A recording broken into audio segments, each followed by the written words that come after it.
Picture this. Intel, the undisputed titan of silicon, completely written off as a glorious failure. But quietly, behind closed doors, they've just orchestrated the most staggering comeback in tech history. For years, TSMC made Intel look utterly prehistoric. Intel's manufacturing stalled, their pride shattered, and the entire AI boom seemingly left them stranded in the dust while competitors mercilessly soared. Enter former CEO Pat Gelsinger, a man who essentially looked at an impossibly deep abyss, shrugged with a faint grin, and threw the entire company straight into the valley of death. His master plan? Deliver 5 highly advanced manufacturing nodes in just 4 years.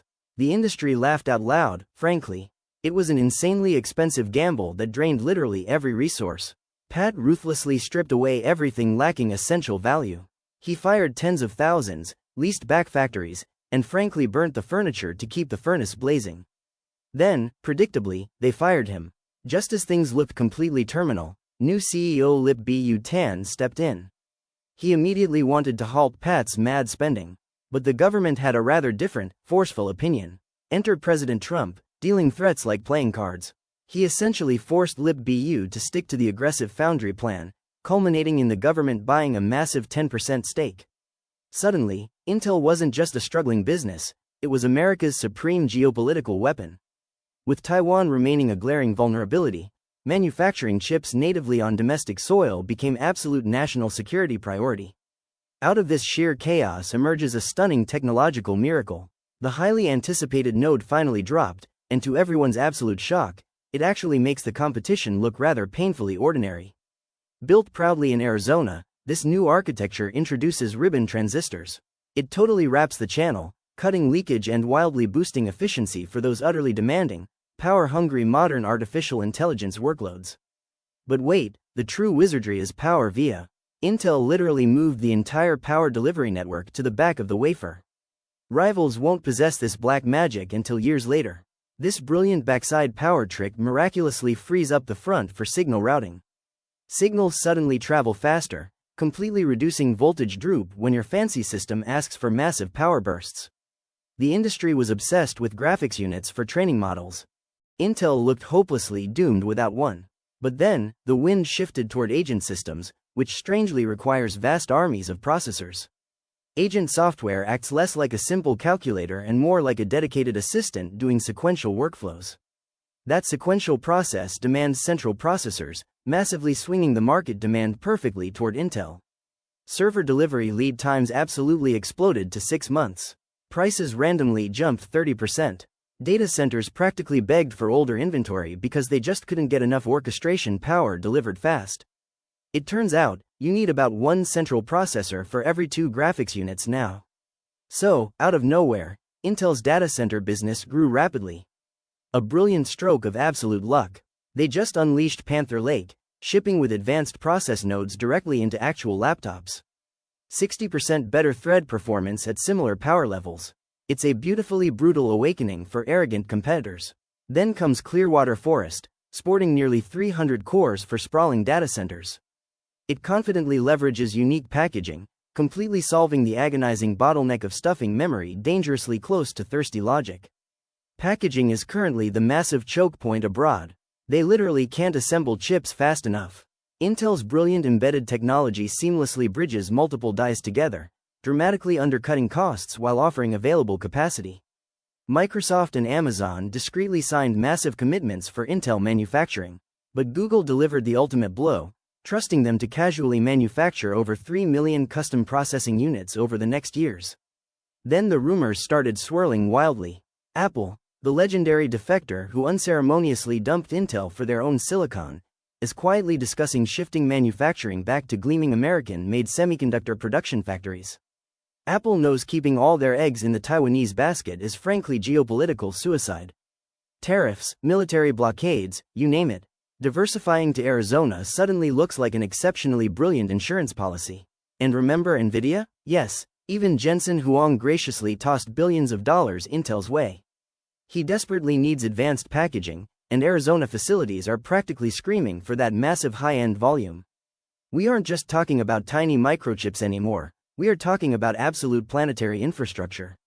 If Taiwan stumbles due to global conflict, the entire digital economy genuinely crashes violently without Intel. Enter the true wild card of this magnificent saga, Elon Musk. He famously hates standard supply chains. So, he just casually partnered with Intel to build the wildly audacious Terafab project. Terafab boldly combines Tesla, SpaceX, and artificial intelligence ventures under one terrifyingly massive roof.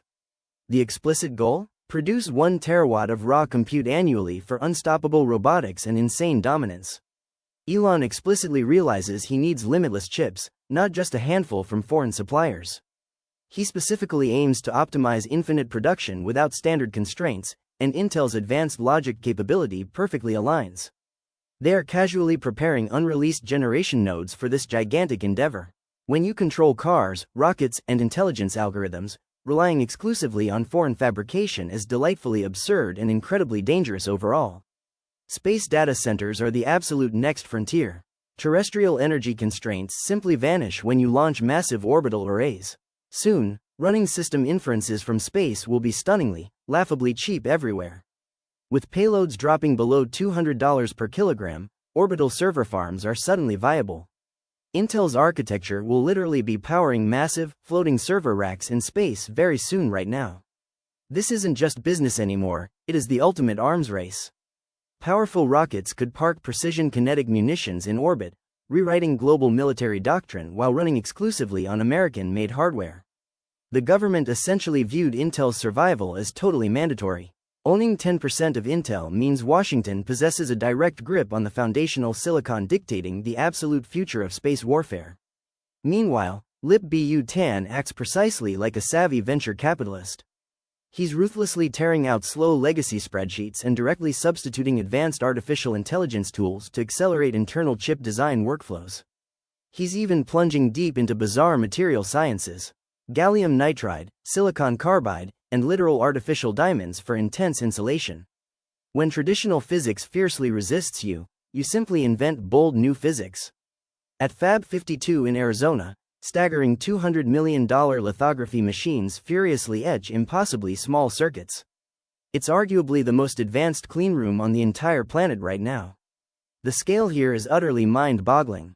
They confidently pump out 10,000 wafers every single week. Intel literally uses enough local renewable power to casually run a small, thriving metropolis. Sure, foreign rivals have an Arizona fab located right up the dusty road. But they desperately hoard their absolute finest generation nodes strictly for their own heavily protected island home turf. This grants Intel an unexpectedly distinct edge. If a major brand heavily desires absolute top-tier silicon manufactured reliably stateside, Intel's fully integrated foundries suddenly become their only truly viable option. Make no mistake, they are definitely still battling crippling yield issues. Manufacturing atomic-scale transistors is bloody difficult, but relentless defect density improvements keep proving Intel is decisively turning the corner. Wall Street fundamentally misjudged the sheer speed of this transition. They stared hopelessly at massive capital expenditure spreadsheets, completely missing the phenomenal geopolitical earthquake profoundly altering the entire global tech landscape. We are witnessing the glorious death of the old guard. Older designs are officially obsolete, and Intel practically planted the flag first on the wildly ambitious full-gate-wrapped Transistor summit. The brutal reality is that building a completely resilient supply chain is no longer just a luxury. For colossal mega-corporations, escaping singular foreign dependence is pure, unadulterated, existential corporate survival. Just watch as Elon aggressively integrates vehicle intelligence demands with Intel's sprawling foundry capabilities. It forms an absolutely terrifying closed-loop ecosystem completely isolated from fragile, vulnerable international sea shipping lanes. By the time we hit the next decade, Intel expects to casually unleash 1 trillion transistor laptops. Imagine local agents absolutely purring on your desk without ever pinging a cloud server. It's the ultimate irony. The company famously derided as the sick man of silicon became the literal cornerstone of America's master plan to firmly dominate the incoming physical machine intelligence revolution. You see, software agents require endless orchestration. The physical bots require endless localized logic. Suddenly, Intel's legendary portfolio of processors isn't an aging dinosaur, it's an absolute vital necessity once again. Lip-Bu Tan has fundamentally reshaped the lumbering giant into a highly agile startup. He literally eliminated layers of senseless bureaucracy, forcing Intel to actually listen humbly to its crucial customers. And when you listen, you discover things. You realize your advanced packaging lab, weaving together disparate chip parts with unimaginably fine wires, is actually your secret golden ticket into the boardroom. Because physics is a remarkably stubborn mistress. You simply cannot distance memory from raw compute without incinerating bandwidth. The embedded bridges brilliantly solve this spatial nightmare at a truly gorgeous price. So while competitors casually construct colossal facilities matching small countries, Intel smartly picks its battles. They patiently wait for capacity-starved giants to inevitably beg for secondary, high-quality manufacturing routes. Soon, that critical anchor tenant for the glorious 14 node will undoubtedly reveal itself. The mere rumor has competing designers nervously sweating bullets over their highly constrained, heavily contested supply allocations. Let's address the true elephant here.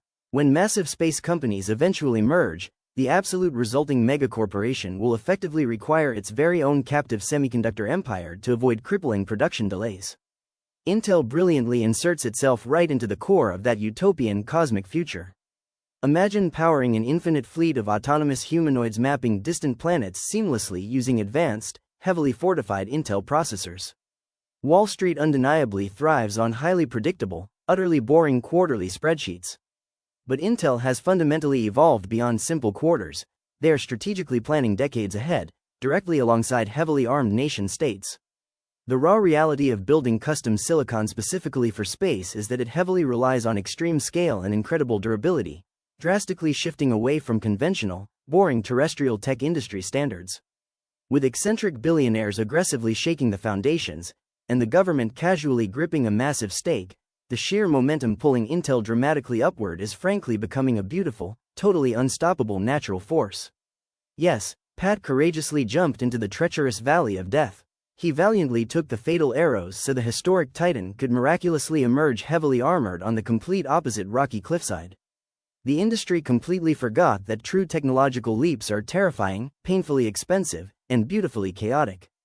Intel absorbed every single blow and casually polished off an impossibly complex ribbon architecture silicon masterpiece. So, kindly throw away your outdated, deeply cynical tech obituaries. The glorious silicon empire is striking back with staggering vengeance, fueled by limitless capital, bold leadership, and sheer unapologetic American audacity. They once said that Intel was completely left behind forever. But when the dust finally settles on this wild digital frontier, Intel might simply end up owning the entire magnificent chessboard. If you find this video interesting, push like and subscribe buttons. Take care.